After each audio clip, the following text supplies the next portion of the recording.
Welcome to selfdiscoveryradio.com, where the orchard of wisdom is just ready for picking. We celebrate your why, the journey that you've taken that inspires someone else. We support your services, we support your story. Come and be our guest, become a host, be an author with us. Come and see what we've got. Our next show is...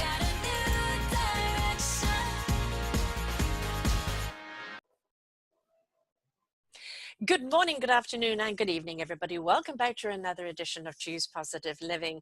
I am your host, Sara Troy, and my guest today is Bella Mahia Carter. Raw. She's written this beautiful raw book. It's raw emotions. It's about a raw diet. It's just about us going back to that raw state of resetting, redirecting, and embracing our life from a different angle.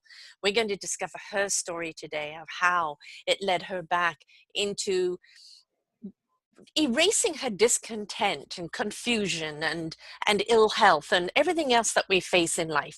We're not alone, are we? Every single one of us has got a story, and that story is that somehow the path we're on is not working for us. Why do we keep attracting the wrong things?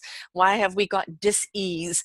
Why are we discontent with life? And it's just a little tap on the shoulder by the universe saying, this is the life that was perhaps chosen for you, but you are not able to choose a life for yourself. Which path do you want to take? And then if we get out of our own way, we see the path before us and we start walking it in exploration and see where it leads us. And I'm sure for Bella, this was a journey of, she didn't know she was going to end up here. So let's take this journey with her on this raw, and the raw feelings, the raw diet, the vegan, the everything to do with what led you on your path today. So welcome, Bella. Thank you so much. I'm delighted to be here. And I loved your introduction. Oh, thank you. Thank you very much. Raw, you know, I think one of the things that we're all scared about is our raw emotions and, you know, why we are so discontent and why we don't choose to acknowledge that we're not happy. And you know, because it actually often requires you to step into your own life and take that journey to discovering what makes you happy. And very often is we don't know how. We don't know where, we know the why, but everything else is a confusion. What was it for you that led you on this new direction? Well, I had chronic stomach pain. I had for years, and the only thing the doctor could do for me was prescribe medication. Mm-hmm. And I knew that the medication would help alleviate my symptoms, but what I really wanted was a cure. I really wanted to heal myself. And so I asked myself the question, well, if there's something wrong with my stomach, doesn't it make sense to think about what I'm putting into it?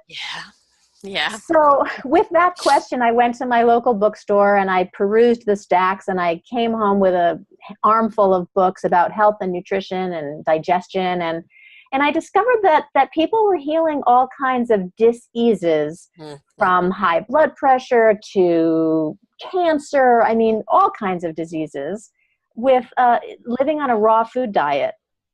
And it seemed extreme to me, and it took me a while to kind of warm up to it. It was something I did gradually, but I did eventually find myself on a 100% raw vegan diet. And amazing things started to happen. Mm-hmm. My stomach started to feel better. I needed less sleep. I had tons of energy. I had been a dancer when I was younger, and I hadn't danced in many years, and I started dancing again, and I just felt completely revitalized. I mean, I had toenail fungus and it started disappearing. Mm-hmm. So I just felt that I was being very well nourished. I also lost 30 pounds, which I wasn't trying to do, Right. but I felt very well nourished. But then after some time, I thought, well, I'm still not satisfied. There's still times when my stomach is bothering me, and so I asked myself the question, what would a raw food diet I thought maybe it's a mental thing. Mm-hmm. What would a raw food diet for the mind look like? And that question prompted me to enroll in a program, a master's degree program in spiritual psychology. Mm. And while I was in that program, I learned that a lot of my thinking was sabotaging my health and happiness. Yes. Yeah, you know, the dis-ease is our body ill at ease. Exactly. And it's ill at ease because it's reacting to something in our lives. Now, sometimes it is a trauma to the body. you know, an accident or something that's happened that's causing, you know, the body to be in that kind of pain. But very often when we look at it, even cancer, at least 80% is an emotional disease. And we don't realize that our emotions and our suppression, you know, we say, you know, be emotional, be tuned into your emotions, but don't be emotional. Right. So I love that. so it's, we don't tune into our emotions because for some reason somewhere along the line somebody told us that we're not allowed to address that, and I don't understand it, because if we don't, it causes us dis-ease, doesn't it? Yes, it does. And what I've learned recently is that, you know, I don't have to feel good all the time. Right. Right. And that's been a slow lesson. That's taken me a while to get that. Like if I'm feeling in some state of distress or dis-ease, like I don't necessarily have to do anything, because I recognize that 90% of the time my feelings, they're coming from my thinking. Yes. And I believe that we all have perfect mental health, and the only thing that keeps us from it is our thinking. Amen. Amen. And that thinking is coming from society's conditioning, right? And because we are Absolutely. told and brought out from the word go, you must think this way, you can't have those thoughts, that is a wrong thought, and contrary to our psyche and our spirit wanting us to feel our thoughts in a different way, you know, it's a constant battle, isn't it? And when we let go of the society's conditioning and allow our feeling thoughts to come through, then we truly understand what it is that we need to know when we need to know it. I absolutely agree. I thought that was beautifully said. Thank you. Yeah, and the thoughts are constantly in your head, aren't they? And sometimes it's just chatter, chatter, chatter, chatter. And it's, for some people say, but how do you switch it off? How do you switch those thoughts off? How did you, what did you do to them? Well, this is what I'm learning about now, because we continue to evolve. I've Yes. evolved since I've written my book. And so Right. what I'm learning now is that we can't control the thoughts in our heads, but we don't have to grab onto them. And if we've just thought, by its very nature, it's transitory. So it passes. So we Yes. have thoughts, we can't control them. What used to happen to me a lot is that I would believe my thoughts. Like I would get a scary thought, like, oh my God, like I would feel pressure in my chest from anxious thinking. And then I would think, and I would feel an uncomfortable physical sensation. And then I would say, oh my God, I'm going to die. Oh my goodness. But then, because I had a very vivid imagination, I'm a writer, I started imagining the whole scenario. I dropped dead at the restaurant, the ambulance is called, my daughter is crying. Like I'm imagining the whole scenario, which then exacerbates the anxiety, which intensifies the pain, and I'm on a vicious cycle. Right. So I'll tell you a funny story that happened that can sort of illuminate how I deal with it now, because anxiety is a normal human emotion. We all have it.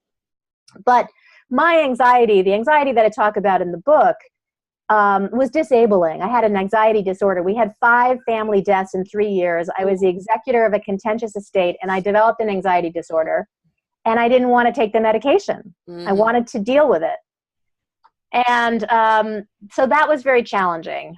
But so what happened was, a few weeks ago, my book came out, and my sister flew across the country to come and celebrate with me. And she and her husband, my daughter, and my husband and I, we all went out to a fancy vegan restaurant for dinner in Los Angeles. And we sit down at the table, and there's a bunch of things wrong. The table's too small. I'm sitting under an air conditioning vent. I didn't have my sweater. You know, there were just little things. And I started to feel some anxiety coming up. Now, in the past, I would have went, oh, anxiety. And then I would have started to make up stories about how everything was going to be ruined. But instead, I was like, oh, anxiety. I have those anxiety feelings. Okay, I don't really have to pay attention to them. It's okay. And then within, I would say, about a minute and a half, it completely went away. Right. Well, what we feed is what grows, isn't it? And absolutely. And I think it's being aware. You know, I have to be careful with anxiety. I'm a sensitive, I'm an empath, I feel everything. And, you know, I have to be careful. What is the trigger? What's the environment? Remove myself from it. Don't engage. And also, if it does happen, it's not mine. You know, get rid of the feeling, because you take it on and it becomes so consuming. And then you feel despair. And it's like, hang on, that was somebody else's issue that I took on. And now it's me feeling bad. No, I'm not the dumping ground. So you have to have that barrier around you, and to make sure that you do not absorb those kind of energies, and be aware when they're knocking on your door. Absolutely. And for me, it's also really helpful to know, and I'm going to just make a little sidestep here before I finish this sentence and say that when I was going through my anxiety disorder, I had a couple of mystical experiences. Mm-hmm. One of them was I was having this breathwork session. And toward the end of the session, my body started feeling very tingly and light. And I found myself speaking, maybe it was gibberish, but my experience of it was that I was speaking in an ancient language that I didn't understand the language, but I knew that it was ancient.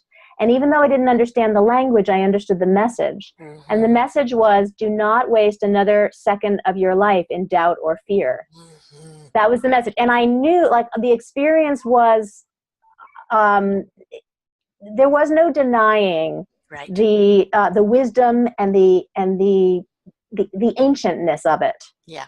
And then a few months later, I was having a Reiki session. At the end of the session, I'm lying down on the table, and I feel like I'm not solid matter. I'm vibrating molecules. Mm-hmm, mm-hmm, and then it's felt like my pores were dilating, and the next thing I knew, I was out of my body, existing in multiple dimensions of time and space simultaneously. Yes. I became frightened because I don't know why. Experience for you. A new experience. Yeah. And then I got back into my body. So the reason why I'm telling these stories, to answer your question, is because when I was studying spiritual psychology in my master's degree program, the people would often say that we are spiritual beings having a human experience, yes. which is a commonly used phrase these days. And I understood it intellectually, yeah. but I hadn't yet had a visceral knowing. Right.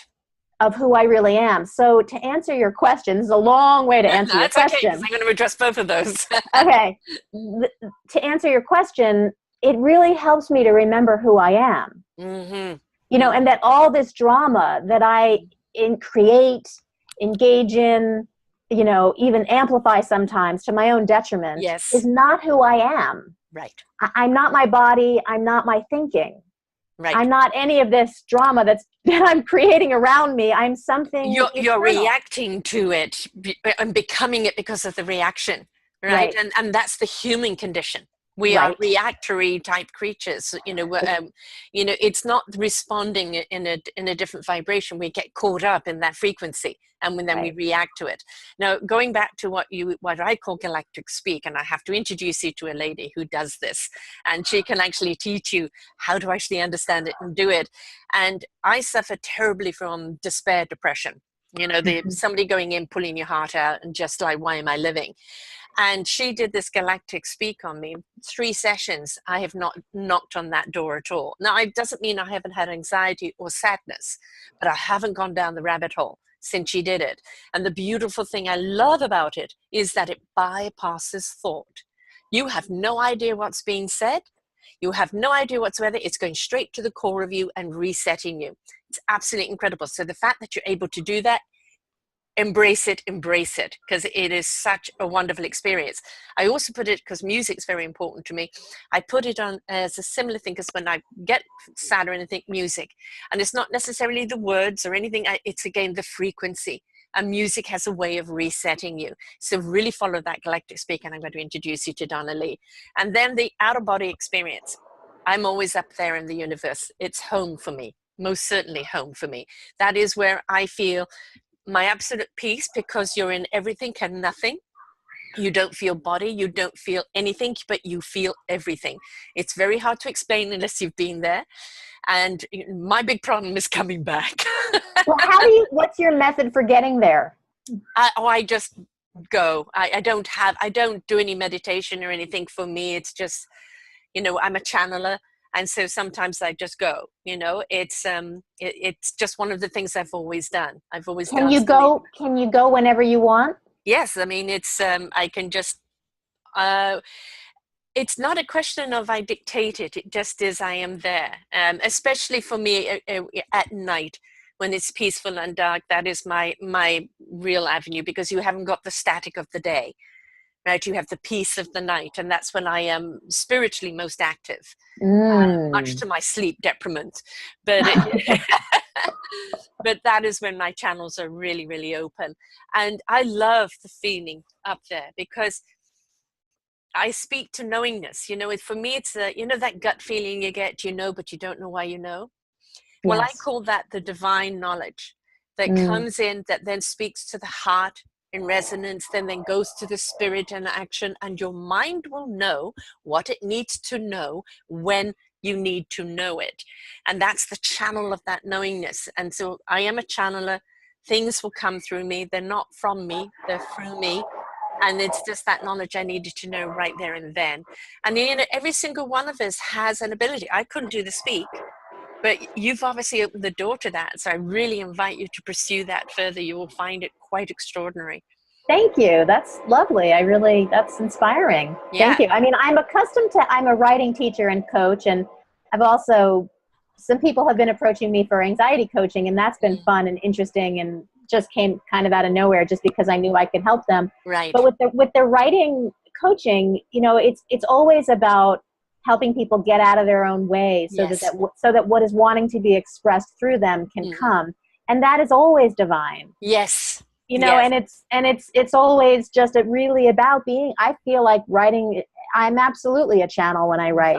Right. It's this energy. It's a download. It's coming through me, and I'm a vessel, and that's. Yeah, I understand that. Yeah, and that's, the thing is, I've read pieces I wrote years ago and I thought, who wrote this? And to see my name at the bottom, because, I do shows, like when I do my own shows, sometimes I don't know what I'm going to say or do, and just blah, let it come out, right? And then discover it later. I love it. I think one of the problems as human beings is what we forget to do is we're so busy trying to control everything. And when we realize the only control we have is when we let go of it. And that going with, just make sure your wings are ready and go with the flow, go with the wind, right? Because we don't have any control. We're not meant to have any control. All we can be is in our own presence, and then follow the path that is before us. And I think this is why we get so anxious, because we're trying to dictate where the spirit should take us. The spirit's in charge, folks, not us. Absolutely. Boy, that has been a really challenging lesson for me the last few years. I mean, I have a meditation practice, and a few years ago, when I was going through all of these loved ones dying, and just the challenge of that time. Yes. I remember I got a few messages. They were just sort of clear signals. And the first one was slow down. Yeah. Slow down. Yeah. Because I was moving 100 miles a minute. Yeah. In every realm, I'm a doer, with a capital D. Yes. So slow down. That was the first one. The second one is so interesting to me. The second one was stop fighting. Oh. Mm-hmm. And I realized, the amount of energy that I put into resisting what is, that I don't want in my life. Right. It was just, it was exhausting. Mm-hmm. And it continues to be a practice for me. Yeah. I have to continue to remember, slow down, stop fighting, let go is the third one. Yeah. And these all happened at different times. I got these, let go, and the letting go. I mean, I had an interesting dream about that. Mm-hmm. I was driving my car. We have big freeways in Los Angeles. And I was heading into an off-ramp, driving my car, and the steering wheel came off in my hands. Mm-hmm. And I thought, shit, I'm going to crash. Yes. But then I realized that my car was driving just fine. Yeah. And I wasn't steering it. Yeah. And I knew when I woke up, I need to let go of the wheel a little bit here in my life. Yes. Yes. And trust. Well, that's funny that I can't believe you said that, because the fourth item that I was going to say was trust. Mm-hmm. Trust. Mm-hmm. Trust the universe. Trust that you're being held. Trust that there's a greater wisdom than you even understand. Just trust. Yes. Yes. And that is not the human condition, because it always tells you, be in control. have a plan, 5-year plan, know where you're going, always know the next moment. And the universe is saying to you, be in the now, don't do, be. You know, be the being, be the I am, and perfect your I am so you can become the we are. And you can't do that if it's constantly, I've got to be in control, I've got to be in control. And that's that tension of trying to be in control and manage everything and just have everything go your way. That is what starts causing the disease. Yes, absolutely. I couldn't agree with you more. I mean, what we have is the illusion of control. Yeah. Yes. Universe is having a good laugh. Yes. Yes. Yeah.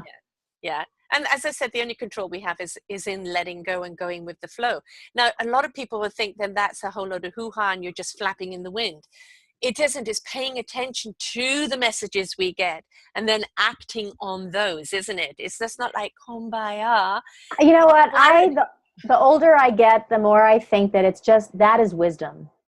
That is wisdom. And it takes it took me, it took me a long time. I mean, I'm 58 years old and I feel like I'm just getting it. Yes. And this, my station kind of serves more people 40 up. I started doing this at 57. I'm turning 64 in a couple of months. And it's hearing people, around our age, anything from 40 plus up to 85, who I've had on here. And it's all about, I lived my life by numbers, by what was expected of me. I did everything right. Yet I was still so unhappy, so disconnected, so out of service. And it's only when a redirect came, and for some people, it's the rug pulled from underneath the feet or a kiss on the brow, and for some people, it's the cosmic 2x4. And it's there, then it is, now, can you hear us now? Step up, walk forward in trust. We will lead you where you need to go. And pay attention to your journey along the way, right? Because you'll know what is something for you to pick up along the way, or people to connect with along the way, what to put in your backpack along the way, and understand that this journey is about connection and exploration and relationships, and it's all about being in the now and in the moment, because when you are, that's when you truly see the wisdom and the nuggets and the joy of life in that moment of meeting a perfect stranger in a perfectly new area. And it's so exciting. I love that. I'm so glad we're having this conversation because I find you so inspiring, I have to say. And when you said that about the backpack, I had this vision that I just thought, well, I'll share this. I think that it's true that we pick up precious things and put them in the backpack, but then it's also true that we have to unload the backpack. Yes. Give it to someone else along the way, right? We also just have to take out the things that we put in there when we were younger to help us survive that we no longer need. Yes. And that we're probably, in my experience, I feel like I was lugging around a bunch of rocks that I didn't need, just making my load heavier. Yes. And for what? And it wasn't your, excuse the expression, shit, right? Yeah, exactly. It's like, you're feeling way down and everything is such a hard journey forward. Well, you've got this massive, thick, heavy coat on and you're in the summer. You don't need it. Take it off. Right. Oh, I can stand up straight now. And I like the air around me, Right. And I also had dreams about, I was storing my parents' and my grandmother's stuff in my garage, and I was storing them on this overhang that was like on top of my car and it was going to collapse. Ooh, yeah. So, it's like, what I'm carrying, what is mine and what belonged to my mother and my father and my grandparents. And, so I think it's interesting to think about, what am I carrying? Right. And why you're keeping something is, I'm in transition right now. So I'm just in a room in a house. And in the next couple of months, I hope to find my own sanctuary because I'd like to lay down some roots for a while. And I've got all my furniture in storage. And some of it is historical, I've grown up with. It's antiques. I love antiques because when I touch them and when I see them, I feel the history. I feel a vibration for all beautiful energies that they've gathered over the 100 years or more. And they are comforting to me. But in having to downsize, I realized I didn't need that. I didn't need that. I didn't that.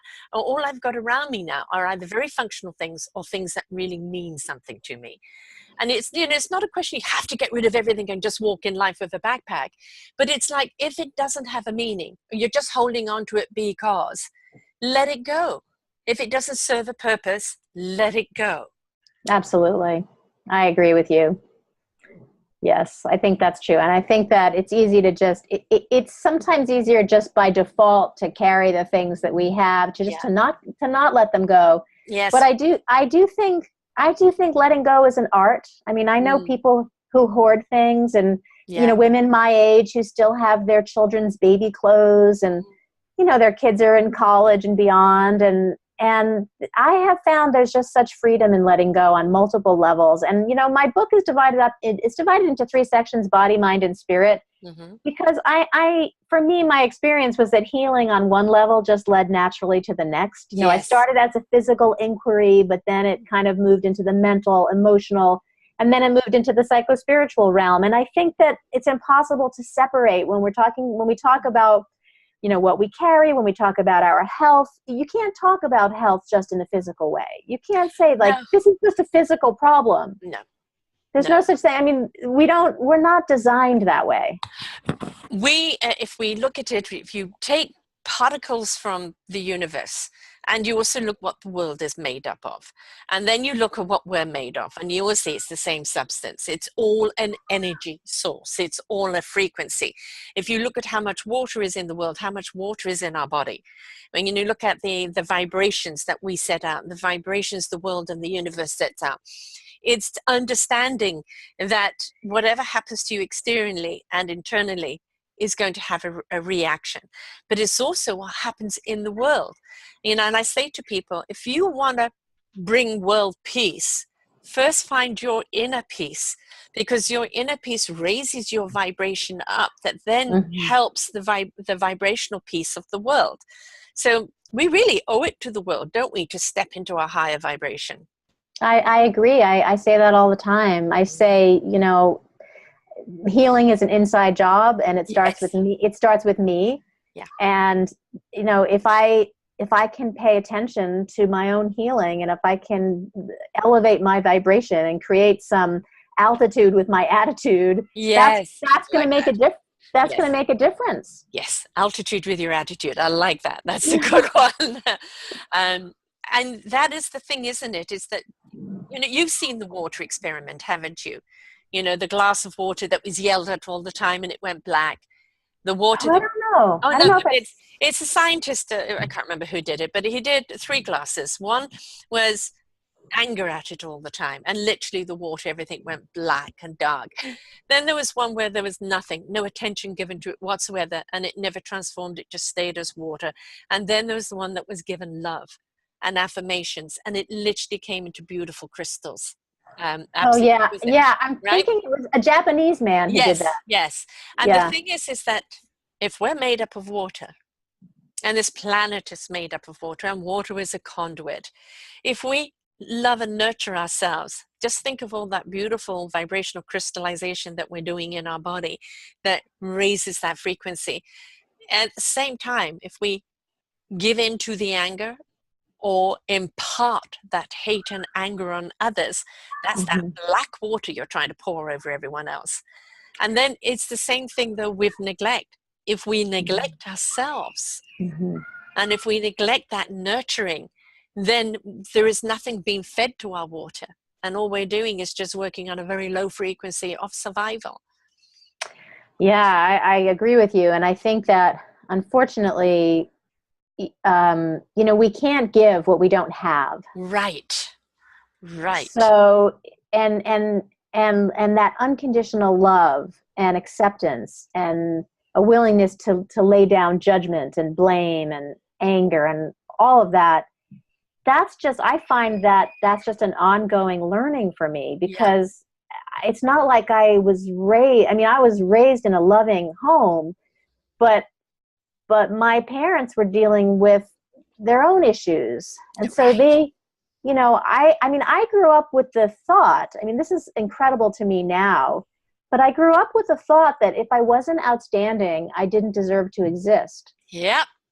Which, I mean, wow, what a misunderstanding. I know. And on by whose standard?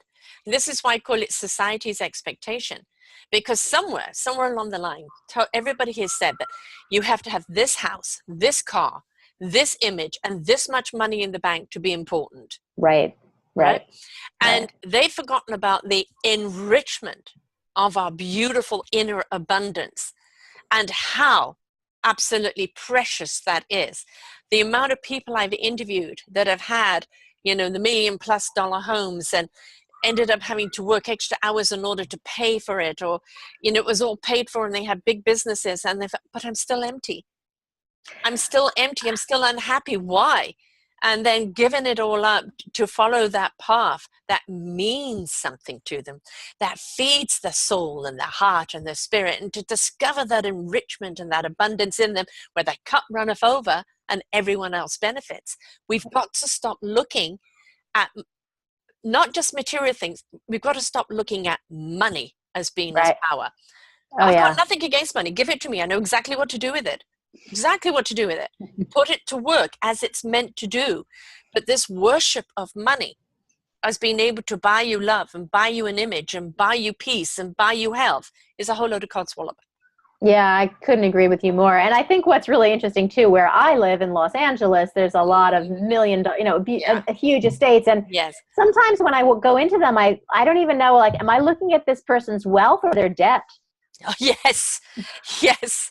The slavery to keeping up that image, to Right. keeping up that wealth, to their importance being attached to that image and that wealth.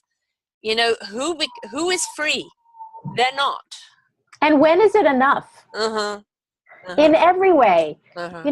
not only in terms of money, but, in terms of what we do and how we show up in the world. And, I mean, for the longest time, nothing I did was ever good enough. You Here. know, I mean, I'm a recovering perfectionist. Yes. I always say the biggest perfection is our imperfections, because, Yes. that's the uniqueness of us. If every somebody looked the same and we were all a perfect mold, then we would just be humanoids. We wouldn't be human. What makes us so beautifully perfect is the fact that we do all have these lovely little imperfections that makes us unique. Yeah.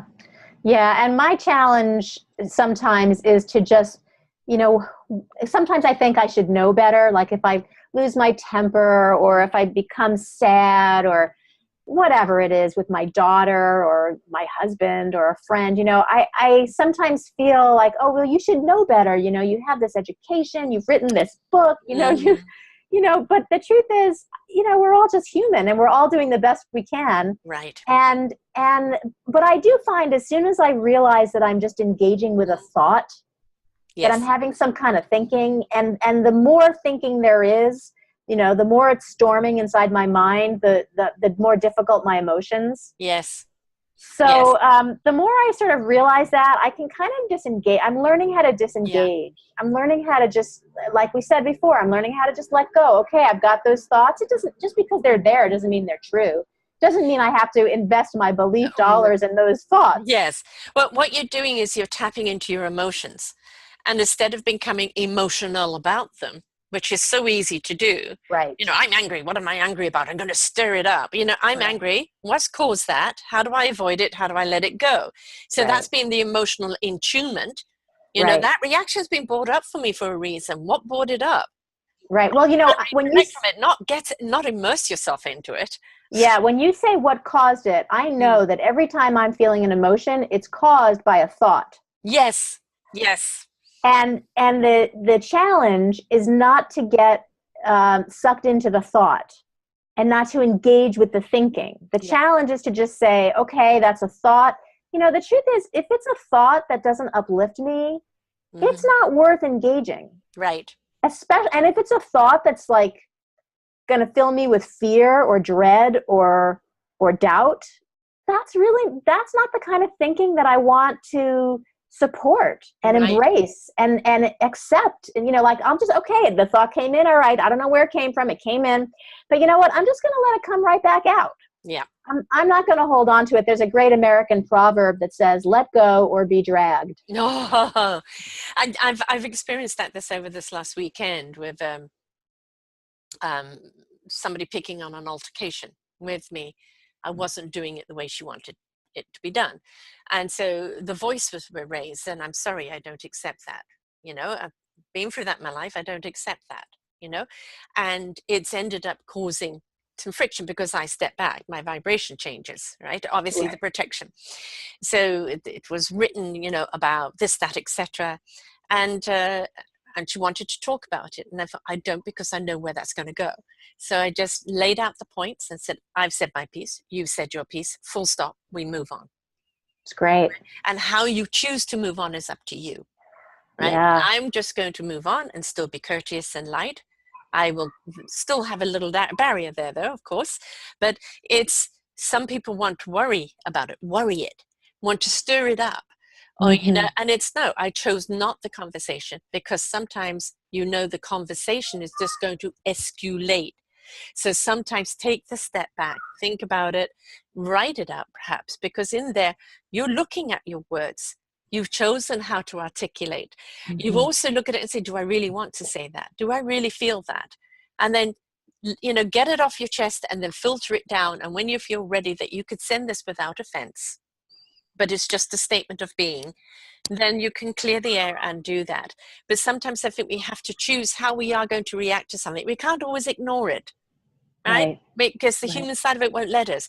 But how we choose to interact with it is that we have to first remove ourselves, feel about it, and then choose the way that we're going to interact with it that does honor ourselves. I think that's just such wisdom. I mean, I know why your listeners tune in to your show, because that's wise. That's wisdom. That's hard-earned wisdom. You know, that just doesn't, I mean, maybe we are born with that, but we forget. Yes. And I think we're born with everything we need, but we get shown a different path. Yeah. And I also like the word responsibility. Yes. Which if you break it down, it means response. Yes. Ability, which is the ability to respond, which, though we can't control our circumstances, we can control how we respond to them. And we don't, and when I think of react, I think of, you know, react, like, it seems like there's less consciousness with react, you know, even though maybe not, you know, maybe not. Listen, we see people knee-jerk reaction, which means there was no thought behind it. It's just a reaction. You know, the mouth's open or the fists come out, and it's just a reaction. When you're talking about responsibility, it is taking ownership of that action. Yes, exactly. It's a response. It's the ability to respond in a way that is maybe a little more thoughtful, that is maybe going to prevent you from suffering, because really we just innocently create our own suffering. Right. I mean, we know that when we look at the amount of bullying, and of course you've unfortunately got somebody that's a big bullier out there at the present moment, and it can be very frustrating to see this all the time, because it doesn't make sense, and it also doesn't make sense of how it's being allowed, and it doesn't make sense of why it continues over and over again, because it wouldn't have been accepted in the past. So it seems to be there's double standards right now. But I say, as human beings, and you look at all the creatures on the planet, as human beings, we are absolutely exemplary, awesome, wonderful, kind, caring, brilliant, creative people. On the other side of the scale, we are also the worst scum in the world. But it's up to us which path we choose to be on. Yeah. Right? And go ahead. And that's where the decision is right now. What are you wanting to feed? Are you wanting to evolve up as a humanity, not a segregation, as a humanity? And I think this is the invitation that we're seeing out there right now. Don't react. Be responsible for you raising your own vibration for the sake of humanity. Yeah, I mean, I asked myself the question, you know, where is the good here in this situation? And the message that I get around that is it's similar to when I developed the anxiety disorder. Sometimes things have to come up in order to come Yes. out. Yes. Sometimes there needs to Yes. be, this kind of a figure Mm-hmm. and this kind of thinking so that there can be a backlash. And we've seen, Yes. the extraordinary Right. will and word of millions of people saying this is unacceptable. Absolutely. It was an invitation. Yes. You know, Yeah. last year my song was Rise Up by Andrea Day. And it's not rise up in your pitchforks. It's rise up arm in arm as a humanity Absolutely. and say, this is the vibration that we wish to live on, the frequency Yeah. we wish to live on. And we are not going to reduce ourselves down to that level. And if you Yep. wish to live on this vibration, join us. And Yep. together in our symphony, we're going to change the dial. Yes, and I think that's what's happening. As Yes. as horrific as everything seems right now politically, I Mm-hmm. think that we are evolving Yes. as a species, as a culture, as a planet. I mean, I have to think that, because the alternative is not something I want to contribute to Right. creating. Yes. And the thing is you saying that you've already sent that vibration ahead of you. It's already being felt out there, and if somebody doesn't know it's coming from you, you have stepped into it with veganism. I've got my daughter and my future son-in-law and my son's girlfriend are all vegans. I'm vegetarian. I'm not quite vegan yet, but we're seeing this change already happening. And it's, some people are vegan because of the change of diet. They're needing it for health. Some people it's a conscious thing. But the point is that responsibility for our health, for the consciousness that we wish to ride in, the way we want to interact with the world is already taking place. And all we're doing is saying to somebody, what's your part in it? Yes, and I'd like to say too that I'm not here to say to you or to any of your listeners, you should become vegan. No, Right. that's not my message. No. My message is turn to your own wisdom. Yes. I'm telling my story about how I, went through this healing journey and it helped me. And if there's anything in my story that can help others, that's fantastic. But I'm not telling you or anybody else how to navigate your path, because only Right. you know how to do that. Yes. That's not my job. That's not, I can tell my story, and that's, and it's been a remarkable journey, and I'm pleased to share it. And many, many, many people have reached out to me and said, oh my gosh, I'm so inspired. I just saw myself reflected in the pages of your story. And that's what I want. That is what it's about. That's what the it's about. point of a memoir. I mean, there were two things. I mean, the writing of it, honestly, I didn't know I was writing. This is the interesting thing. I didn't know I was writing a book about anxiety until after I'd written it, and somebody read it and they said, this is really about your anxiety and your desire to heal it, even before you knew what it was. Right. Because what I've learned is that for years I suffered with anxiety, but I didn't know what it was, because it was just physical things like I would get a headache, or I would get dizzy, or my stomach would hurt, or I would, I don't know, maybe there were various physical symptoms. And it wasn't until I had the anxiety disorder and I ended up in the office of an anxiety therapist, and he handed me a list of physical, mental, and emotional symptoms that people with anxiety face.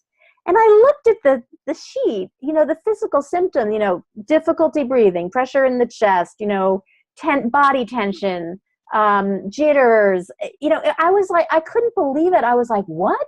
Yeah. That's anxiety. And for years I had felt those things and just, I didn't, I thought maybe, who knows this, but I didn't know what I was dealing with. And so really the writing of the book was cathartic. It was cathartic. So it was helpful for me, but I think that whenever any of us speak our truth, whenever we bear witness in the most basic and humble way, people identify, people resonate, they see themselves in the story, because we are all connected. We are all the same. We all have these experiences.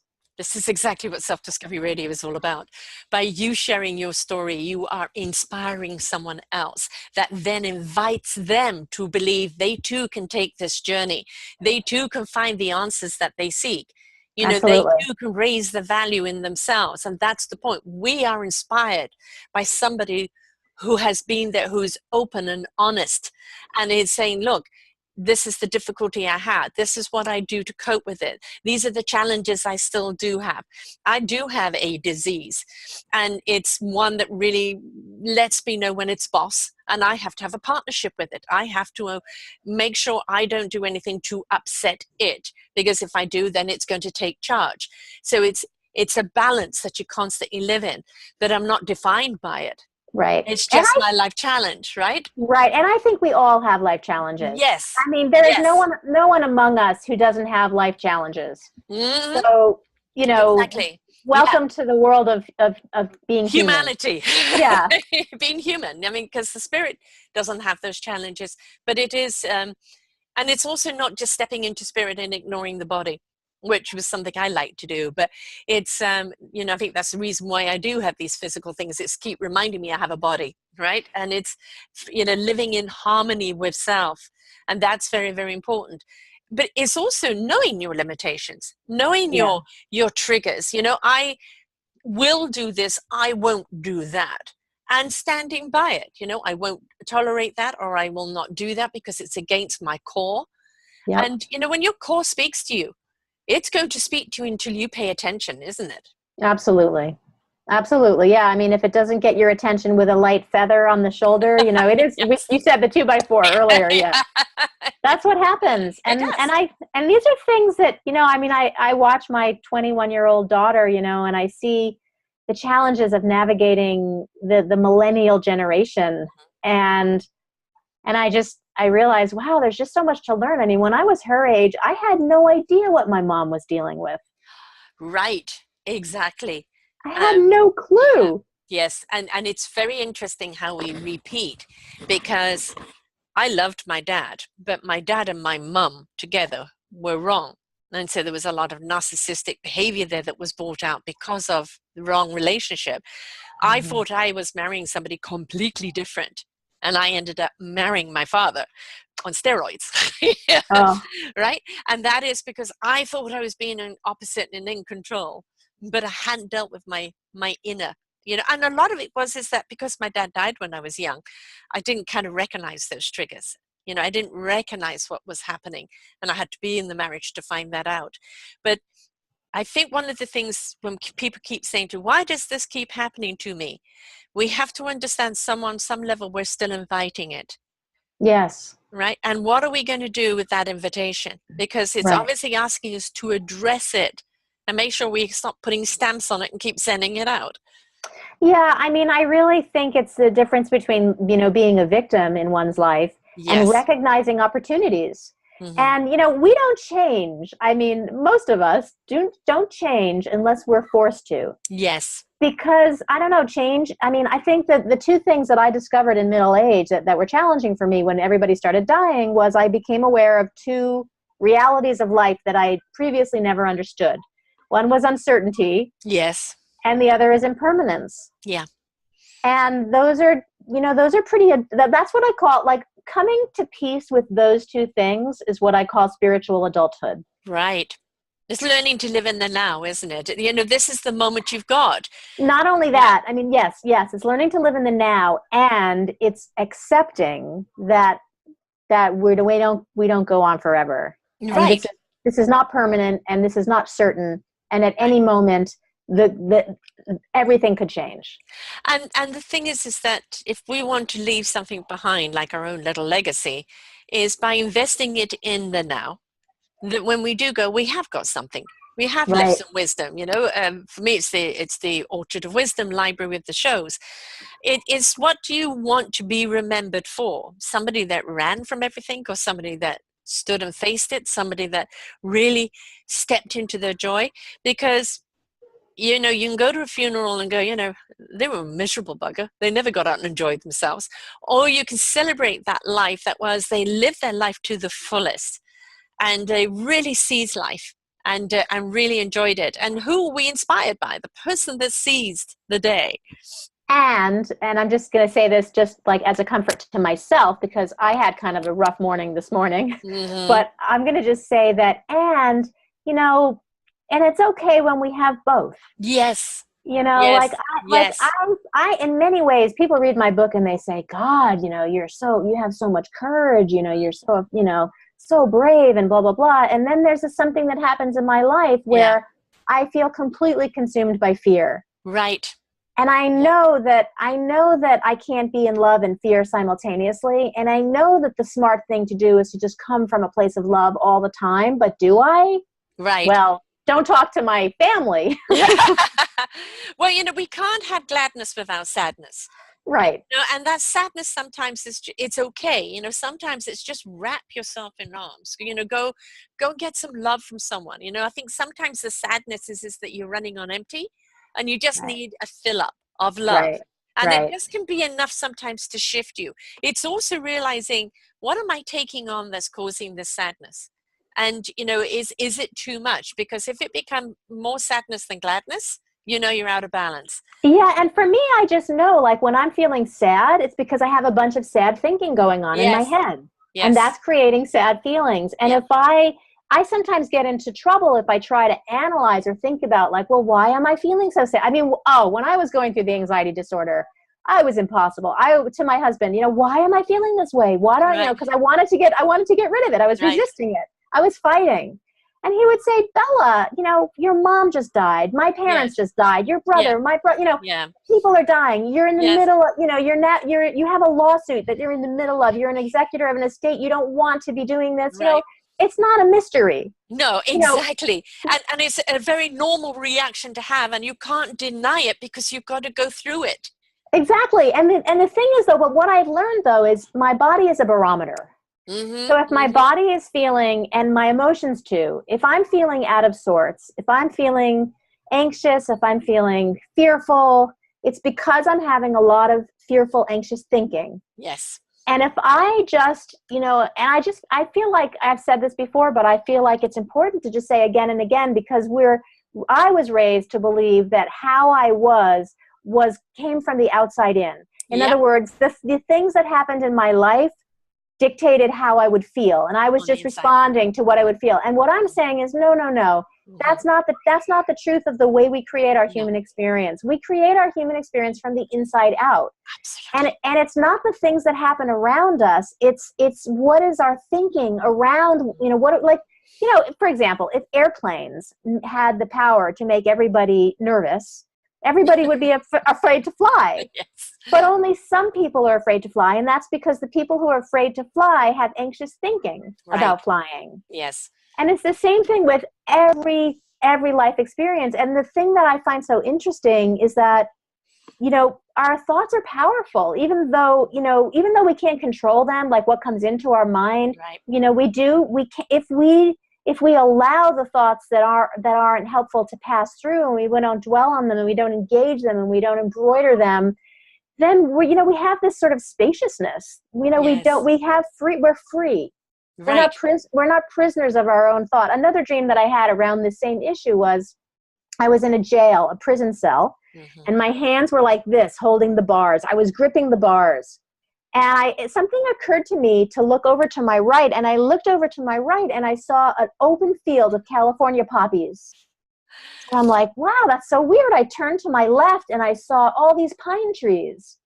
I was like, what the hell is going on here? I turned around, and I realized that I was completely surrounded by wilderness. Yes. But there I was, Yeah. holding on to these bars, and I heard a little voice say, wiggle, let go, wiggle your fingers. And I woke up wiggling my fingers. Right.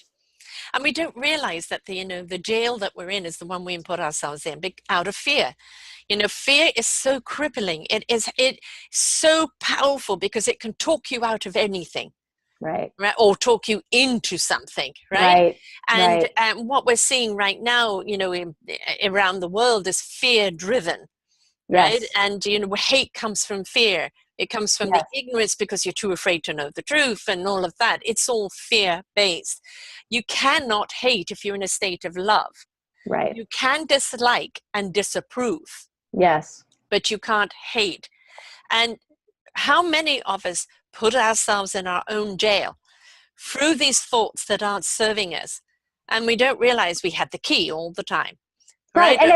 And it's not like, I don't say that to like place any blame. I say it like, No, wow, this knowledge has helped, helps to free me, yes, because we are in many ways like fish in water. The fish are not aware of the water they're swimming in, no, and just like we oftentimes have a lot of thinking that we're not aware that we're having, but it right. does create our feelings, and then how we feel creates our behavior. So our thoughts really are, they're doing a lot of creating. So I found in my journey that it was very useful to just cultivate some kind of an awareness of my thinking, Yeah, not to be like a thought police, but yes. just to be aware. And then and sometimes I don't catch what I'm thinking, and it's shitty stuff that I'm thinking. Sorry for the Right, right. word, Yeah, no, no. but Yeah, it's it's just garbage. garbage in, garbage out. Right, yeah, exactly. Exactly. And so it really helps me when I'm in an upset of whatever the nature is. It just helps me to know, oh, there's a bunch of thinking going on. I don't really have to do anything. Like I used to think, oh, if I don't meditate, if I don't write in my journal, if I don't have a massage, if I don't do these things. There's a wonderful spiritual teacher in the States called Michael Neal. He actually does a lot of work in England as well. And he calls those behaviors behavioral Prozac. And Mm-hmm, at first mm-hmm. I like that. when I heard that, I thought, but wait a minute, I need those practices. Those practices help me, they balance me. But I'm finally beginning to understand that what his message was and is that we're okay the way we are. Like we really are. We are covered. The universe has our back. We Right. have divine essence within us. And Yes, if we just know that, we can relax a little bit. right. We Chill, don't, chill. Yeah, right. yeah. I have Michelle Pascal, who's been on a few times, a wonderful monk, French monk, who does meditation, and he takes people to meditate in Times Square. And teach Oh, them to be the mountain amongst the chaos. And yeah. this is the thing about meditation, about finding our peace. It's never, we're never going to get attacked when we're in our little peaceful zone. It Mhm. happens when we're out there. So how do we take those thoughts that suddenly come into our head where we feel fearful or under attack, or we don't like what we're seeing? We need to bring our feelings up, and our feeling doesn't like that thought, doesn't like what's going on. And the feelings have to take over and say, well, what are you going to do to redirect? What are you going to do to get into a different space so that you're not going to feel this fear? If we're trapped in our thoughts, it's like a spiral going on around and round and round. So we need to bring our feelings up to know how to address those thoughts. Right. And for me, it was a challenge because when I was in the anxiety disorder, I felt like I was in a pit, Yeah. and I couldn't crawl out of the pit. Mm. But I knew it got bad when I started what I call decorating my pit. Like I'm choosing artwork for my pit, for the walls of my pit, and so there's a balance, I think, between feeling our emotions Yes. and, like if I feel sadness or grief, which happens from time to time, Yes. like just to let myself have a good cry, Yes. it's Yes. okay. It's Let it out. cleansing. Yes. Yeah. It's You can actually even get mad okay. sometimes, as long as it Yes. doesn't turn to hate or unreasonable anger. I mean, I get upset by the news I see. I get upset Yes. by what's going on. I will speak out about it, but not in a Yes. way that is demeaning or damning. It's I always speak out in accountability. If you know this is wrong, instead of just moaning about it, what are you going to do? Yes. The ocean is made up of many drops.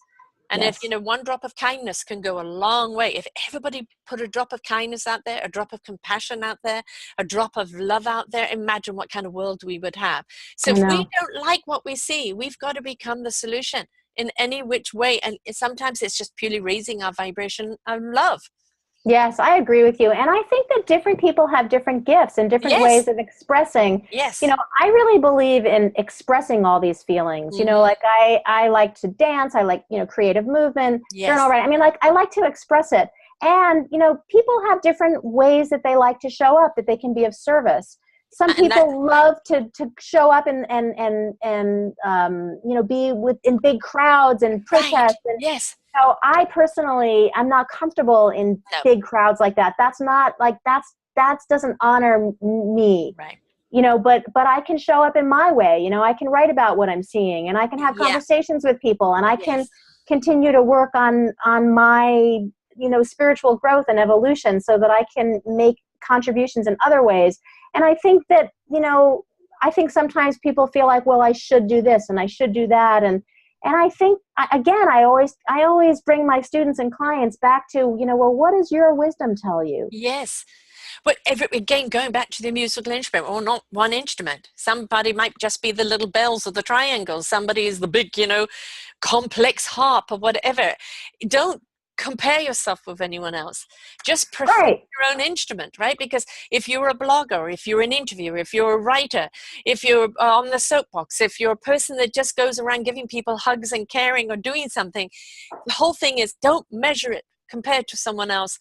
It's got to be just done from your heart. And if we step into heart space and with good intent, whatever Yes. we do will count. Absolutely. And I think comparisons really fundamentally are hateful. Oh, yes. And also they're insecure and they're unproductive. yeah. And I think that in this time with social media, I think that there's an even greater danger, because I sometimes recognize that I'll be comparing my insides with somebody else's outside. Yeah. And that's dangerous too, because, the images that we present on social media, we look a certain way, we're smiling, we're happy, but let me tell you about what happened this morning, Yes. and so, I mean, so I think that happens too. I think we compare, I know I do sometimes, somebody else's outsides to my insides, and that's not helpful either. Yeah, and this expectation, I know when I was talked into doing videos and not just being a podcast, my reaction is who wants to see a middle-aged woman out there? Everybody wants to see something young and pretty. And I literally saw myself standing there and say to myself, it's about the content. It's not about the package, right? Well, not only that, but I mean, the culture. My side, your side? I'm sorry. That's it's okay. my side. I'm sorry. Uh-huh. Should I wait it out? Yeah, wait it out. That's fine. Somebody's calling you. They got the message. You've got the vibration. But that's the thing. That is an outside thinking, isn't it?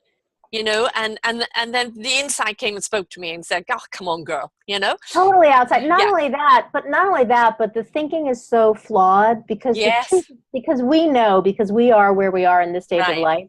We know that we've done a lot of learning, and we've made we've made a lot of mistakes, and we know what we know.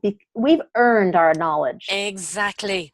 And so, if you put a bunch of 20-year-olds on this call, and they're not going to be having a discussion like this. No. And I call it the Orchard of Wisdom Library, ready for your clicking. Because all these archive shows, we have around 2,000 shows now collectively on the station. That you think about that knowledge, half an hour to an hour from most shows. My shows are always an hour. And you think about that lifetime experience that you're getting in 1 hour, that wisdom, that knowledge. And if you think about, coming to listen and read this library of this wisdom and how it can help you on your journey, I mean, stop looking for the quick fixes. Yeah. Right. We don't put somebody's lifetime in 5 minutes. Yes. Even in an hour, we only scratch the surface. Yes. Right. And you can't take someone's lifetime of discovery, self-discovery, and the wisdom and the skills and the knowledge that's come out in a short, spot. And you will not be ready to hear this knowledge until you've reached a certain point in life.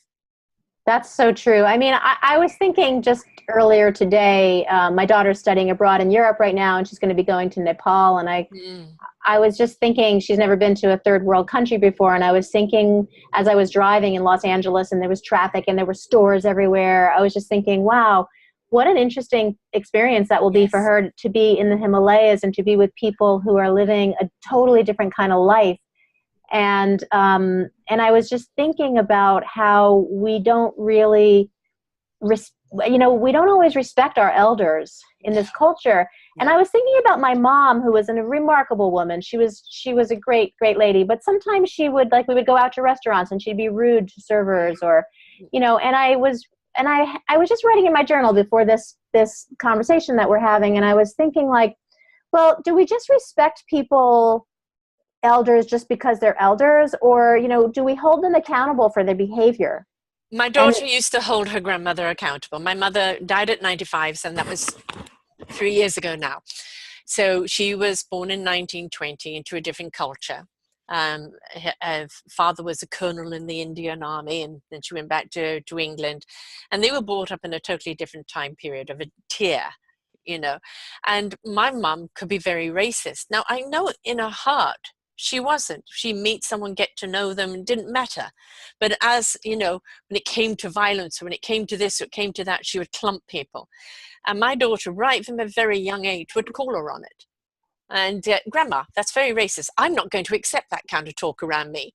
And my mother would be surprised because, of course, you know, children didn't have an opinion. And there's my very Right. opinionated daughter. Right. And it was holding her accountable. And, you know, I realized it was the culture she was brought up in. Right. Right. But that Right. doesn't mean that we have to, we give certain, you know, stretch on it, but we've also got to call it if we think it's completely wrong. You're not attacking them.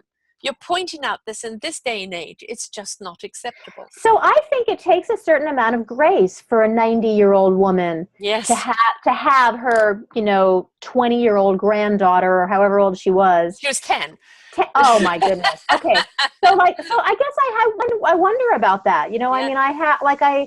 I mean, that's so interesting. I mean, think of the grace and comportment and self-knowledge that 90-year-old has to have. Yeah. To just be on the receiving end of that kind of a correction from a 10-year-old. Yes, exactly. Isn't that fascinating? Yeah. And I realized that the racism purely came through fear. And where the fear came from was from the stirring up of the media. Right. Right? So the media loves, I always call it the CNN effect. They take a pimple and make it into a volcanic eruption. Right? And they're always going to stir up the shit. You know, yeah. We got you worked up yet? Are you afraid yet? Yes. Oh, here we come in our white horse to save you. You know, and yes. You need saving because there wasn't anything to be fearful of except the news. Well, there's something more insidious even than what you're pointing, and the other piece of that is that fear sells. Oh, big bucks. Big bucks. It also puts people in power that shouldn't be there. Yes. Right? Yes. Yes. So, you know, we really do have to be accountable for our choices. And we also have to understand that if you are afraid of somebody, especially if they are a different race or a different this or a different that to you, where is that fear coming from? Is it a condition? Is it something that you've been taught? Yes. Is there a reason behind it? Have you got your facts straight? Is there a vibration that person is setting off that sets off those fear triggers? Because don't ignore those.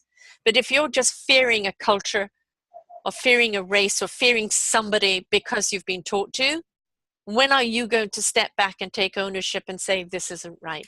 And you know what? It's so interesting what you're saying, because sometimes we can know these things intellectually. I'll give you an example. When I was a child, my mother loved the play South Pacific, the musical South Pacific. Great music. And there's a wonderful song. I don't know what the title is, but the lyrics are, "You've got to be taught. You've got to be taught to hate and to fear, you know, to hate all the people your relatives hate, you know." Right. And my mom used to love that song. And she used to say, like, this is such an important lesson. You know, you've got to be taught.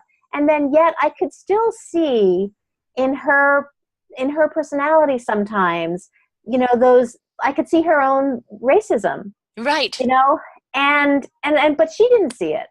No. So I think it's a really valid thing to look within and to really try to cultivate, you know, awareness and consciousness without judgment, because you know what, we were taught some of these things that aren't so attractive, that we don't want to have necessarily. We were taught them, and to just to be gentle with ourselves, and to also, I mean, the best place to practice being loving is with ourselves. Well, I gave my mother a very good lesson because I married a Chinese guy. And my children are half.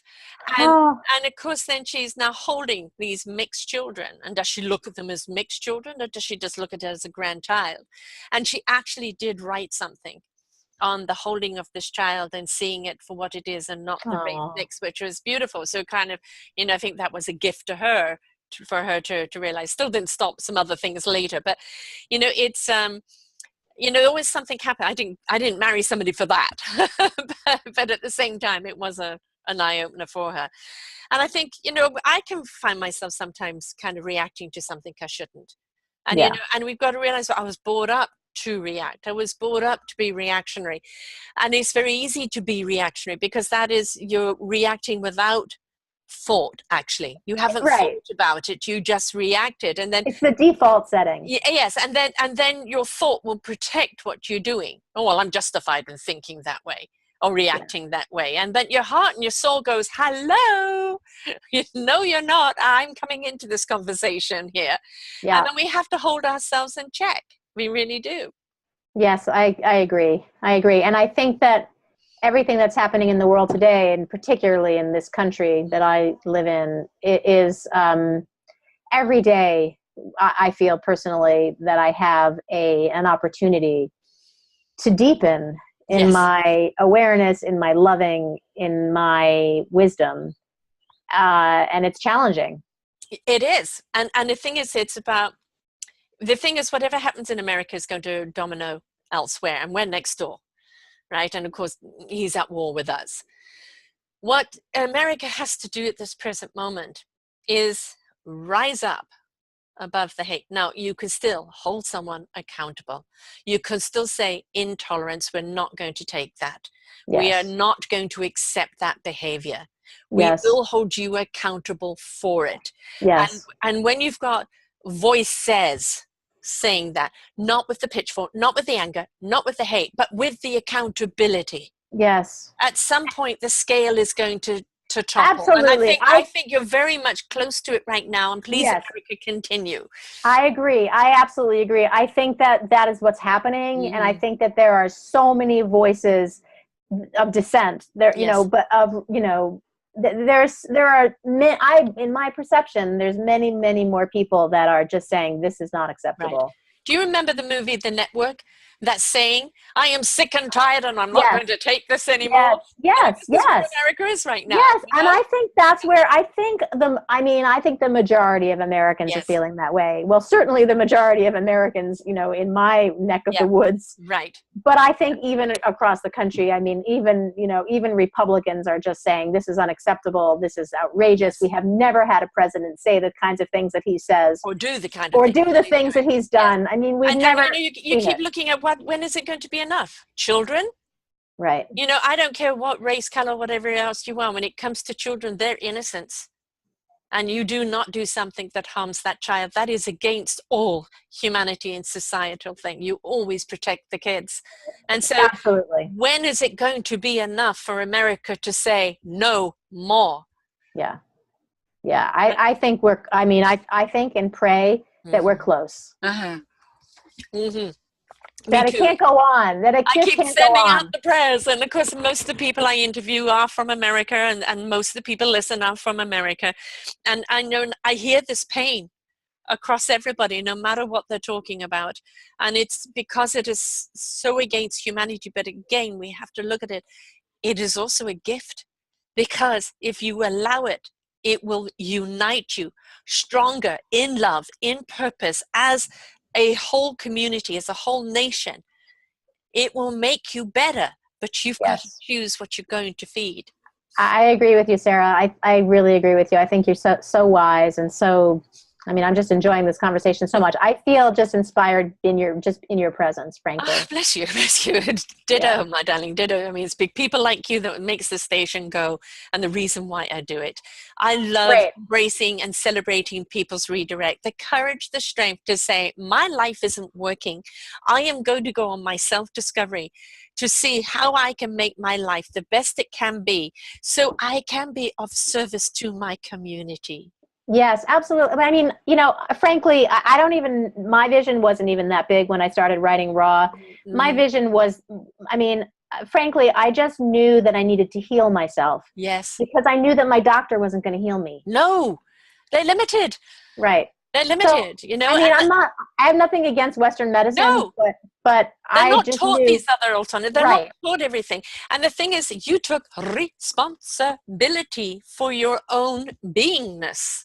Yeah, I did. I really did. I walked away. I basically said, my healing is my responsibility. And it took me on a 10-year journey. And it was a holistic healing journey, because I believe in the Yes. whole person. Yes. And I didn't know what was going on, but I knew that it was my responsibility and that it was my opportunity Yes. to heal Yes. myself. And that your book now and this show, well, for somebody who's at that crossroads, who's looking for answers, who's tried this and who's tried that and tried that, it's now an invitation.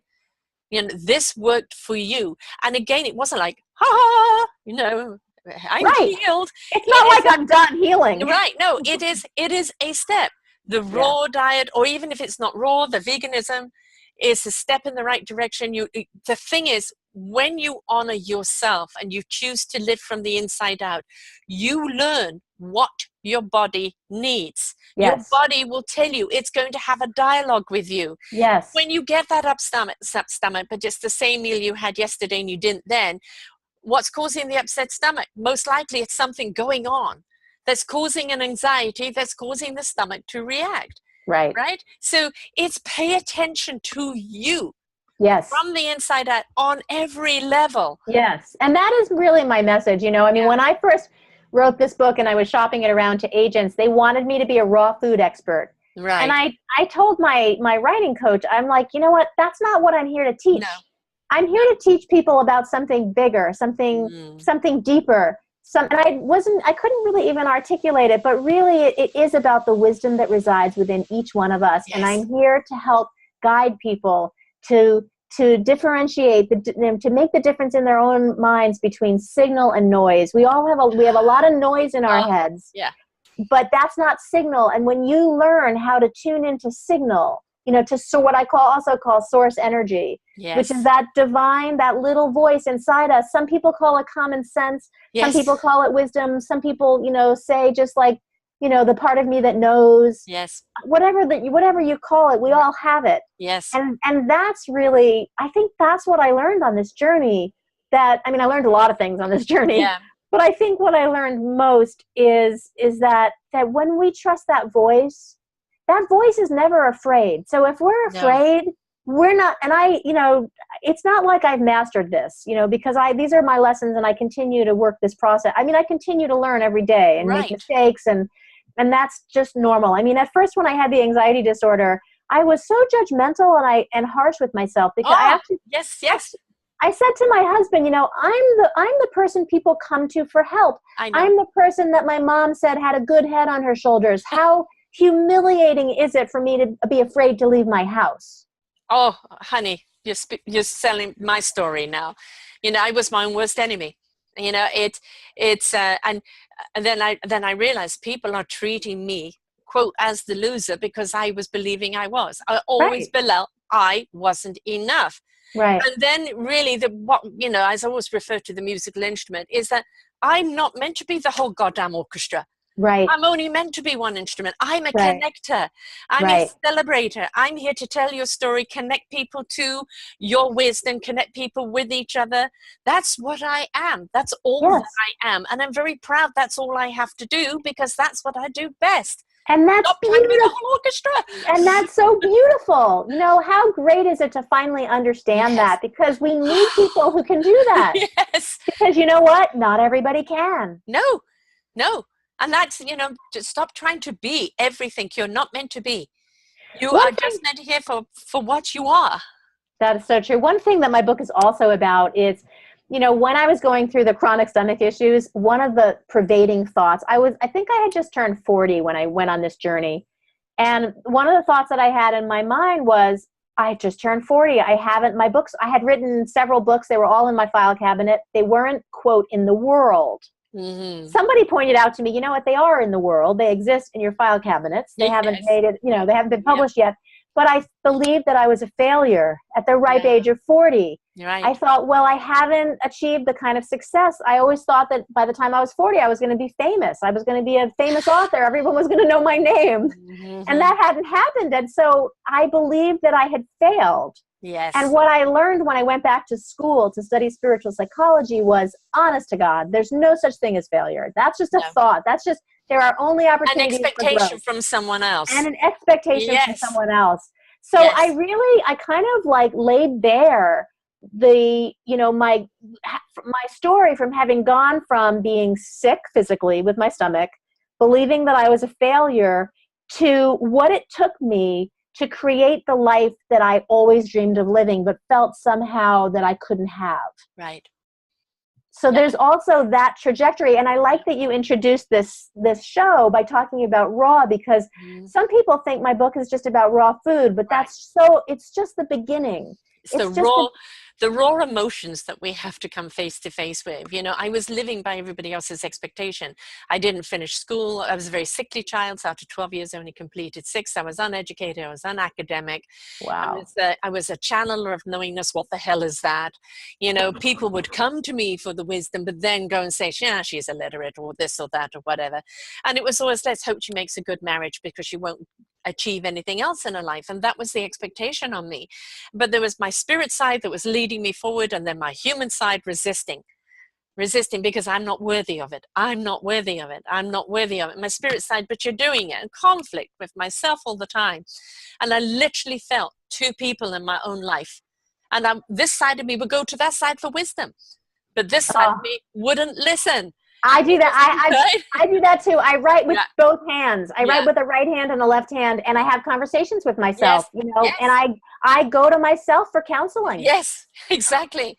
The trouble is my human side wasn't really listening until I get to a point where enough is enough. I'm now going to do it, because I'm such a forgiving and giving and nurturing person. But when you're actually depleted and you realize I've got nothing else to give, I have to change, diet, so to speak now. And it is a journey. I don't want people, I'm turning 64 in a couple of months. I don't want people at the age of 60 or 61 or 62 to suddenly wake up and learn their value. I want people to discover it as soon as they can, because when they do and they step into that beautiful knowledge and abundance and enrichment, they're now sharing that with society where everybody benefits. I don't want them to have to go through it. You're going to have to go through something because that's life. But I don't want it to have to take you so goddamn long. Yeah. Yeah. No, I think, I wish I had listened to conversations like this when I was younger. Exactly.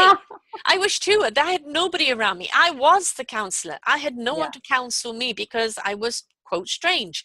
So I didn't come across any other spiritual beings around there that I could have this conversation with. Yeah. And so, as I said, they came to me for the wisdom and then rejected me because I was different. I am now in my space. I'm in my beingness. I'm in my knowingness. I am where I am meant to be, who I am meant to be. If that's not enough for someone, that is on them, not on me. Absolutely. Absolutely. And really, what I'm learning about as I put this book into the world, because it's my second book, but my first book came out 10 years ago. It was a collection of poetry. So it was very different. Although it was still very much a journey of discovery. But I guess what I'm learning is that rather than look toward what I don't accomplish with this book. Yes. And, the media that doesn't invite me to come on their show or whatever. Instead of that, I'm really just kind of turning my attention toward gratitude to the people who are inviting me. That is the point.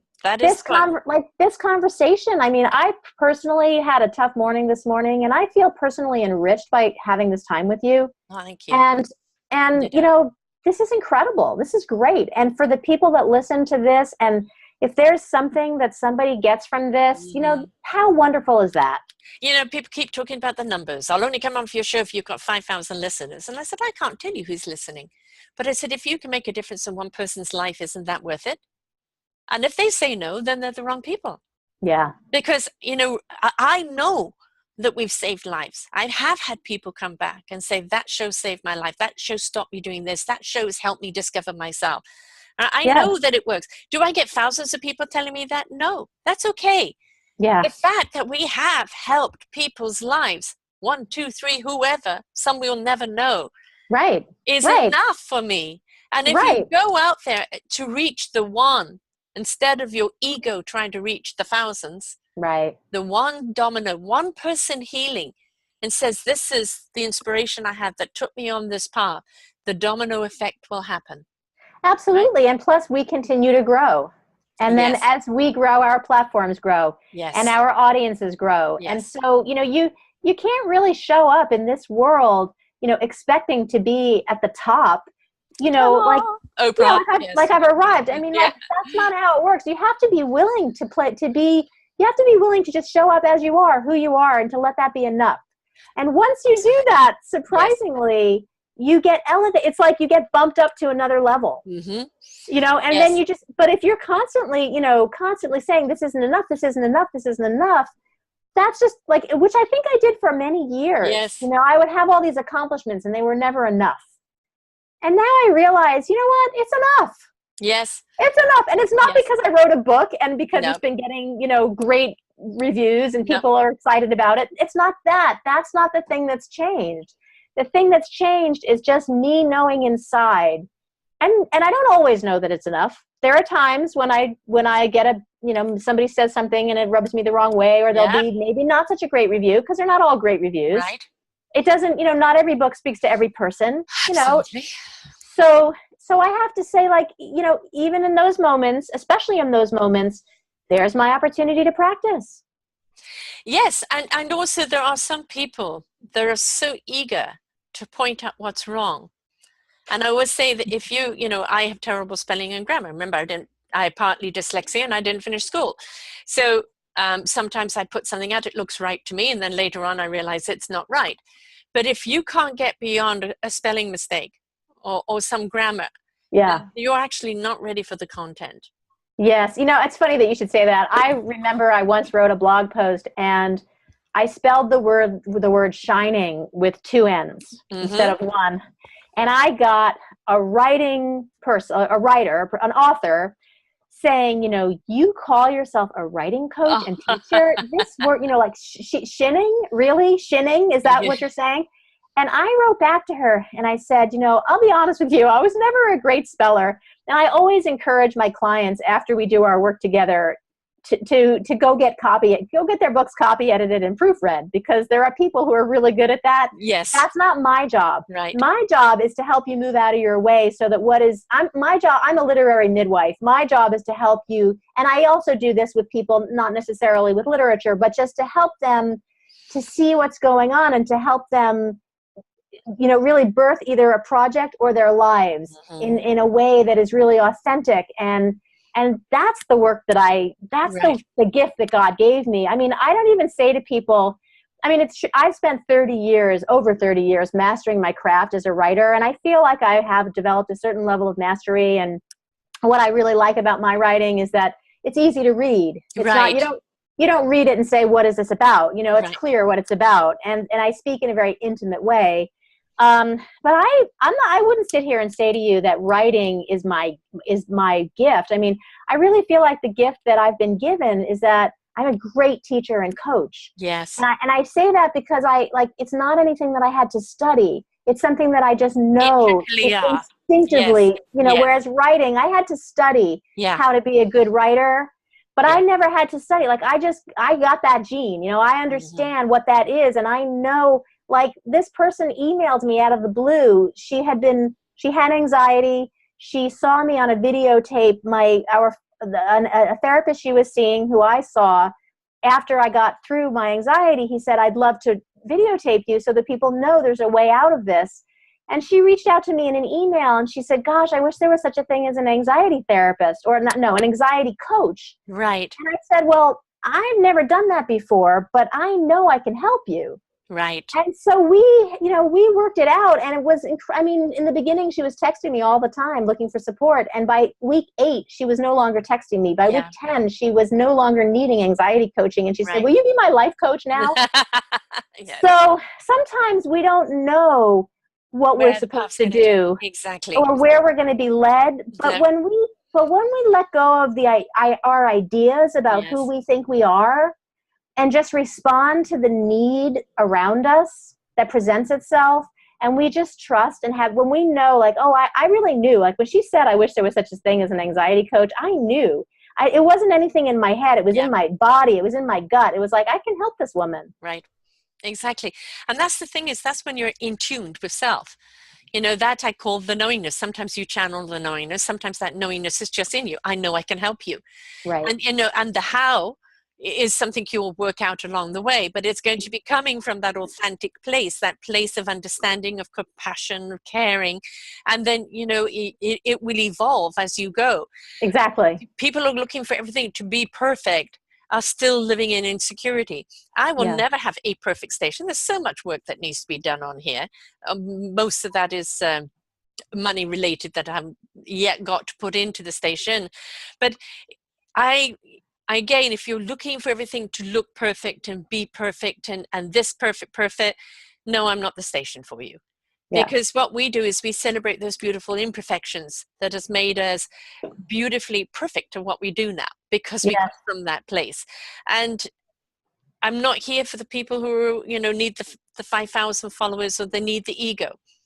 I'm not here for your ego. I'm here for your inner pride.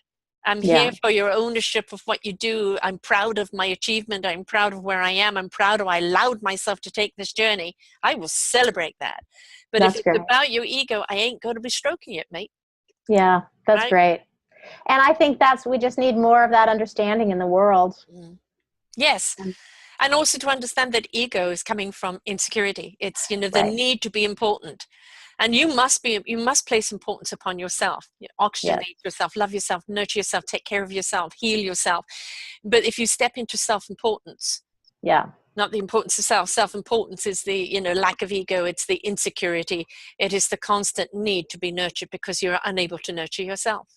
Yeah, absolutely. I mean, you know, ego is fear and fancy clothing. Just strutting around in high heels, pretending to be somebody. Right. But terrified. And terrified. And then reactionaries, because they really just don't know how to tune into the knowledge. So because what if I'm not enough? I mean, what I thought all those years, if I'm not enough, I don't deserve to be here. If I'm not enough, I don't deserve to be here. Who's going to love me? Nobody's going to accept my love. And of course, for me, it's always been the emphasis on, where's your money? Where's your education? Where's your degree? Don't have. You've got me. You've got the divine wisdom that comes through me. You've got my experience wisdom. You've got my love and my passion and my conviction. If it ain't enough, that's okay. And that's so funny, because I'm laughing because I went after this degree and that degree and that degree, and it was never enough. Right. Exactly. And I know it's not my path. I was never meant to learn that way. Yeah. You know, I learned through the experience, through, you know, learn that way. So, well, speaking with you, what I'm most struck by is your wisdom. Oh, bless you. Thank you. I never would have imagined. I mean, I think your story is so beautiful, because I never in a million years would have guessed that you didn't have multiple degrees, because you're so wise. So no, the wisdom has come from life experience, and it's come from learning from other people. It's come from trusting the divine knowledge, from listening to my heart and my soul and my spirit and being guided by that. And it's from stepping out of my exterior thoughts and listening to my feeling thoughts, as I call them. Great. And, you know, I still have the insecurities now and again, you know, when something happens on the exterior and I have to take a time back, re-equilibrize myself and come back into who I am. And sometimes it can be a lonely life, but that's okay, because I am at peace with myself. Yeah. And I think really that's what's on offer for all of us. And I think that's really just the truth of what it means to be a spiritual adult, to finally grow up and to have some wisdom that you can offer. I mean, and when I was talking to my husband and saying, how can I be this way? How can I have an anxiety disorder? You know, I'm the coach, I'm the counselor. Yes. And he said to me, you know, I mean, the people that you know, so many people who are great people, you know, they're not perfect people. And they, you know, they have gotten to where they are, you know, in part because of their struggles. Yeah. And I have to say that having gone through that experience, I have much greater compassion and, you know, much softer loving and more tenderness and more appreciation for the ways in which we suffer, because I suffered. Right. And when somebody comes to you and they hear your story and hear their suffering, and even to hear that you still have challenges today, it's like, okay, I don't have to take this journey and then suddenly be all right and Miss Perfect. That all it is is allowing yourself to be who you are meant to be, loving yourself for who you're meant to be, Yes. understanding what your gift is to the world, and understand you're still going to face challenges, but you're going to be wiser how you cope with them. You know, Absolutely. and when somebody else has been through that journey and you can relate with them, then you know that you can ask them for help because they understand. Exactly. Exactly. They've been there. They've done it. They've come out the other side. I really thought my anxiety was going to kill me. Yeah. I really believed it. It was so painful. It was a combination of anxiety and grief. Yeah. And it was so painful. I literally felt it was crushing my chest. Yes. I couldn't, felt like I couldn't breathe. I thought any minute I was going to stop breathing. And I thought that way for 2 years. Mm-hmm. Yeah. It's very crippling. I know, I've been down that road. And I still have to be careful. I have to isolate myself from certain people. I have to be very, because as a goddamn empath, I pick up everything. So I have to be very, very careful around certain people because, you know, I can get triggered and then I go, oh, you know, it's not good for me. But, and that's when you come to honoring yourself. You know, one thing, I think I was a people pleaser. I would give until I was depleted, trying to be everything they wanted from me. Now I am more selfish with me. I will give all I have to give, but not at my expense. Yes. That is such a hard lesson to learn. Oh my goodness. A long one. Please don't make it so long for yourselves. Learn quickly from us. I'm hoping that my daughter will learn it more quickly than I did. Yes. I'm And hoping I look at all three of my kids. They're all millennials. And my youngest, that one that held grandma accountable. I mean, she's got not only a good head on her shoulder, but she's always had that core belief is, I don't care what the exterior is, I'm holding the interior accountable. Wow, that's great. She's always had that. And my other son is a leader. He's an inspirer. You know, people look up to him because he has such wisdom that he hasn't yet quite understood where it comes from. And my other daughter's a butterfly. She's turning 36. She travels around the world and people just want to be in her presence because she just lives in that spirit the whole time. So each one of them has a part of me in there. And then they say, that's the reason why you're so screwed up, Mom. But by embracing each part of them, that's their gift. Yes. Right? That's their gift. And if we embrace what our gift is and look upon it as a gift, our ability to understand something and do something that serves others is our gift. And when we step into that gift, you know, we become the I am that becomes part of the we are. That's when we truly understand what we're here for. Beautiful. That's so true. And as you were speaking, I was thinking of your daughter. I love that you called her the third one a butterfly. And I was thinking how, you know, and we have to let go of them too. Oh, yes. She left a long time ago. She's that free spirit that goes around. And, you know, she's out there pollinating flowers everywhere, you know. So beautiful. And that's, you know, each one of them has their own strength and they've had their own struggles. They've had their own losses, they've had their own pain, but that's what's made them stronger. Yes. And as they've got older, made them more understanding of their mother and the pain that she went through. I have a question to ask you, because you've had more time with your children being gone. My daughter is just more recently, she's younger, and I only have one. So as the time, I'm not sure this was the question I was thinking of before, but this is the question that's occurring to me now. So I'll go with it. So, so what do you have to say about letting go, like that process? And does that get easier with time? You know, it does. My oldest daughter is turning 36 in December. She left home. What was it? Maybe about 18, 19. Then she came back for a bit, and then 20 to 21, she started the traveling around the world. And basically 15 years she's been gone. We see her maybe once or twice a year, you know, the butterfly, gone, you know, trying to get any time with her. That is hard because I'd love to have more time with her, but everybody wants time with her. That's the problem. Right. My son and I, we are too much alike. So we can knock heads. Yeah. And as everybody points out, we're both saying the same thing, but we're saying it from a different point of view. But, you know, just such a beautiful, loving soul who's stepped into that role of being the man of the house and the big brother and everything else. And I see him, you know, once a month where I go over and spend time with him. And then my youngest daughter is the one that's always known me the best. because again, she sees people from the inside out. So she won't allow any sub stories or self-pity or anything like that. She holds me accountable for it, and and speaks to what she knows I can do and pushes me on that. And she's actually just finished her psychology degree and going into doing other things. And she's and she lives about an hour and a half away from me on the island here. So I had the opportunity to move in different parts of the world, and I thought, no, I can't be that far away from my children.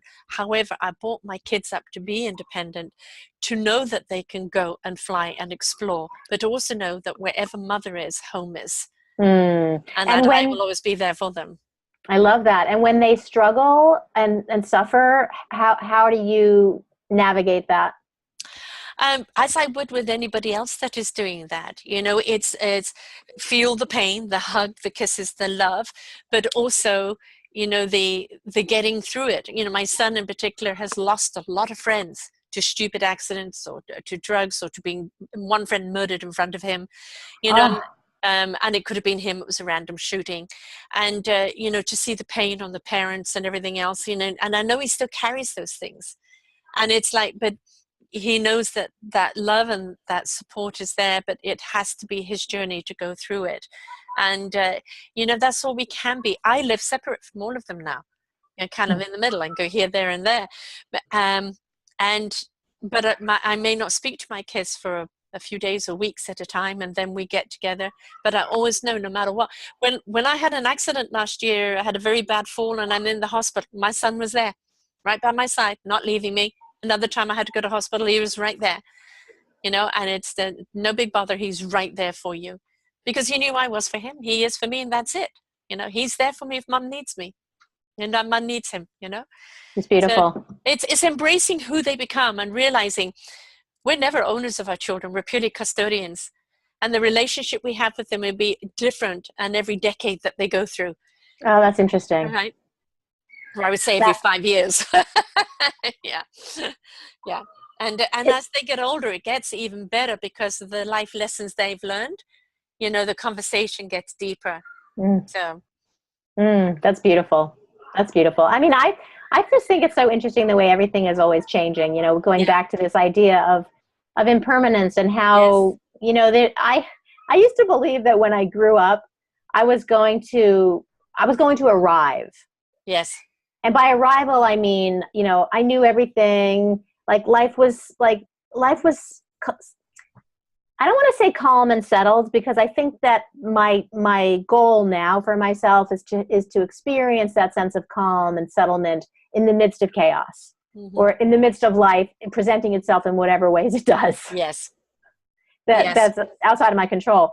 So I think that that in that sense, I do believe in arrival. Yes. That if I can just be in this moment with you, like I just feel so much joy just being here with you right now. It's just, you're such a kindred spirit. It just feels so good. I feel like I wish you were in LA. I just feel like you're a kindred spirit, and so I'm experiencing joy. And this is arrival. Just having a conversation with you. And when you find people on that same spirit, that same vibration, it's a dance in itself. You feel at home. What you have received from us today, any listeners or viewers, is two people completely sharing their heart and their soul and their journeys in absolute authenticity. We are completely ourselves. There's no facade here, nothing. You've got us in our rawity. Yes. And, and if you've learned anything from us, it's hallelujah. But if you can even just get from us the sheer joy of finding people who are of the same like spirit and soul and heart, you realize how uplifting it is, how feeding it is, how nurturing, and seek more of it. Yes, and there's a little bit of this in everybody. It's what are you going to invite out? You come to somebody with your misery and your woe, that's what you're going to get, or you have the closed doors. Come to them with your gratitude and your love, your invitation. Open up those doors, and you'll still see all those miseries and moves. We could have had a bitch fest for an hour and a half, easy, right? But who does it serve? It just brings us down to the black water, right? I want to see that crystallization. So absolutely, what we feed, and we're feeding you love, we're feeding you your heart and soul and spirit, and we're doing it because we care. Yes. And having said that, love, we need to come to an end. Will you please tell people how they can get hold of the book, how they can find you for your wonderful Yes, I actually have the book right here. I'll show it to you because that might be nice. It's a beautiful, beautiful book, actually. Very Thank you. Really lovely book. Thank you so much. So it's Raw, My Journey from Anxiety to Joy. And you can go to rawmemoir.com and you can read reviews about it. You can see a trailer about it. You can order it online, rawmemoir.com. Okay. And of course, here on Self-Discovery Radio, just under your name, Bella Mahia Carter. And you will see it right there on her own page. You just have to put in Raw. It will come up as well. And you'll see the video, plus this beautiful show, plus the audio, and where you can get hold of the book. And you know, this is a book, read for yourself, but don't forget to gift it to other people, because you know there's somebody else that's going through what you're going through. Give them that book, give them that love, because you're helping them with whatever they need in life. And it's the same with this show. Go and share it, maybe share it with a group of friends, have a conversation, open up with yourselves, with each other, and realize that you're hiding the anxiety, you're hiding the fear. And when you spend it and you share it, you realize, oh, I've just taken a huge burden off. I haven't given it to you, but I've released it and it's gone because of you, right? Absolutely. There is freedom. There is freedom from anxiety. Yes. You do not have to suffer. No, and believe me, it feels so much better when you're not. Yeah. Oh, yeah. Joy tastes so much better. So true. Well, this has been a pure delight. Thank you so much. I have enjoyed it so much. And thank you. And just all your honesty, your wisdom, your journey, just the authenticity, and just it's lovely. Thank you so, so much. And folks, don't forget, please do share, do comment. Do go and get the book. Do Christmas, you know, it's around the corner. Great gift for people. And realize that somebody else's journey is a reflection of your own. And when you learn how they got through it and what skills and tools they're using, it helps you pick up the right tool to help yourself on your own beautiful journey. So until next time, folks, bye for now. For more wonderful shows like this, please go to selfdiscoveryradio.com, podcasts, and see our lineup. And if you wish to support us, we have a funded button. Please stay tuned for our next show.